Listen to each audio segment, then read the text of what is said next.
નમસ્કાર મિત્રો, વિડીયોમાં તમારું સ્વાગત છે। વિડીયો આવે છે કર્ણાટકમાં મોટો ભયંકર અકસ્માત થયો છે। મિની બસનો અકસ્માત થયો, ટ્રક સાથે અથડાઈ 13 લોકોના ઘટના સ્થળે મોત, 2 લોકો ઘાયલ થયા। વિડીયો કર્ણાટકનો છે। કર્ણાટક પિલગ્રીમ્સ બસ અકસ્માત બિયાડગી તાલુકામાં એક મિની બસ પાર્ક કરેલી ટ્રક સાથે અથડાતા 13 લોકોના મોત થયા અને 2 લોકો ગંભીર રીતે ઘાયલ થયા હતા।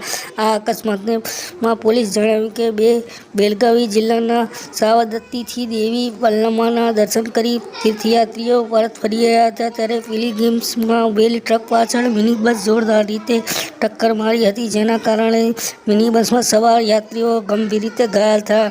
એમાં 13 જેટલા યાત્રાળુઓ ઘટના સ્થળે મોત થયાના સમાચાર મળ્યા। કેટલાક લોકો ઘાયલ થયા હતા। ઘાયલોને હોસ્પિટલમાં દાખલ કરવામાં આવ્યા, તેમાં કેટલાકની હાલત નાજુક છે। કહેવાય છે કે બસ ફૂલ સ્પીડમાં અને ડ્રાઈવર ઊંઘી ગયો હોવાથી સવારે વહેલી આ અકસ્માતની ઘટના બની। આ વિડીયો આજનો છે। વિડીયો લાઈક અને શેર કરો। ધન્યવાદ। આપનો દિવસ શુભ રહે। આ વિડીયો અંગે તમારો શું અભિપ્રાય છે, કોમેન્ટ કરીને જણાવો। ધન્યવાદ।